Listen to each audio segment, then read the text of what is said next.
Today we have come to talk about UNRWA and the situation in Gaza, but often lost in this discussion is that there is a twin humanitarian problem, albeit both the direct cause of the Hamas terrorist organization. One is the situation of the innocent Palestinian people in Gaza who live under the brutal regime of Hamas. The other is my son Hadar and our family's ongoing struggle to return his remains to Israel. My son Hadar was a proud soldier in the Israeli Defense Force. Like so many others of our boys, he made the ultimate sacrifice in defense of the Jewish state against the inhuman terrorists of Hamas during Operation Protective Edge in summer of 2014. Hadar was only 23 years old. He was an incredible gifted artist, an accomplished poet, and engaged to be married to the love of his life, Edna. But on August 1st, 2014, hours after a UN-led ceasefire imposed by the international community came into effect, Hamas terrorists emerged from a tunnel under the basement of a house in Rafah, Gaza, and ambushed an IDF unit. They killed 2 of the soldiers and shot Hadar, dragging him into the tunnel back to Gaza. The IDF attempted to rescue him through the tunnel. His twin brother Tzur, also a soldier, actually got the call to rescue Hadar. But at that time, Tzur did not yet know that his own brother was the soldier who had been shot and kidnapped. Tragically, Israeli military forces were unsuccessful in bringing Hadar back. 36 hours later, according to forensic evidence found inside the tunnel, the IDF declared Hadar dead. For 5 years, Hamas has been holding our son and the remains of another soldier, Oron Shaul, refusing to release them in flagrant of indisputable violation of Geneva Conventions and international humanitarian law, the very principles the United Nations was created to uphold. For 5 years, Hamas has been heartlessly and cruelly dominating our family, using Hadar as a bargaining chip and denying a proper burial. To this day, they deny even the Red Cross access. It is not surprising that Hamas, a fanatical Iran-funded Islamic terrorist organization that uses children as human shields, that aims rockets at Israeli civilians, does not abide by international law. But what about the commitment of the international community to uphold these fundamental principles?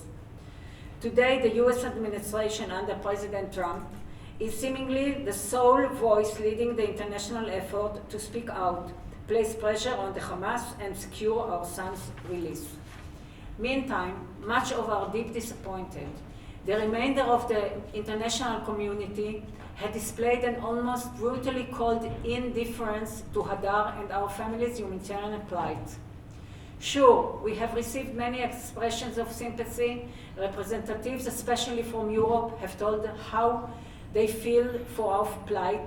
True, but they have thus far failed to act in any meaningful way to right this wrong or ease our pain. The issue at the core here goes beyond just the case of my son Hadar, because if Hamas and its enablers in the Palestinian Authority are not held accountable for these acts of deception, then unprincipled and murderous terrorist organizations and states will feel empowered to manipulate the international community in order to achieve their vicious objectives. We do, however, have some cause for hope. In June this year, the UN Security Council unanimously adopted Resolution 2474, a paradigm shift in the way Hadar's case must be approached. We know beyond doubt Hamas does not abide by international law. However, for the first time, this resolution shifts the burden of responsibility by mandating that not only those parties directly involved in armed conflict must return the remains of persons reported missing, but all nations and UN member states have a duty to actively facilitate the missing person's return. Hadar's return cannot be my mission or Israel missions alone, and must be the responsibility of all nations of goodwill who respect international humanitarian law and truly seek peace. The integrity of the international community and the very United Nations stands on the line here.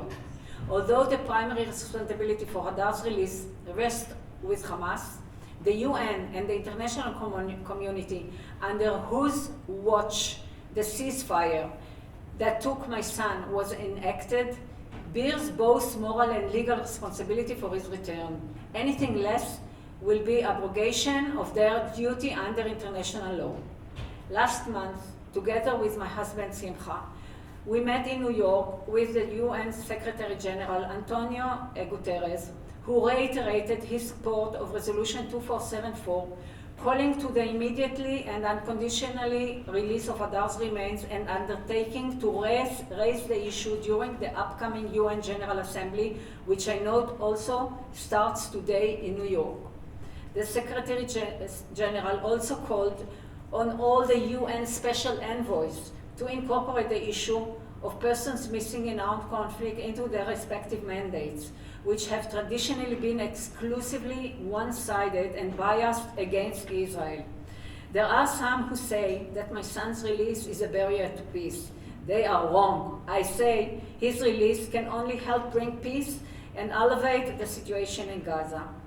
Soon we expect all to see the release of the much-awaited US peace plan that will encompass the support of many nations here today.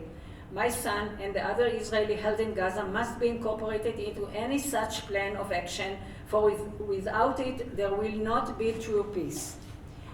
Any member state that wishes to engage in Gaza or provide aid cannot do so blindly and must first account for Hadar's remains and Hamas and Palestinian Authority enabling of it.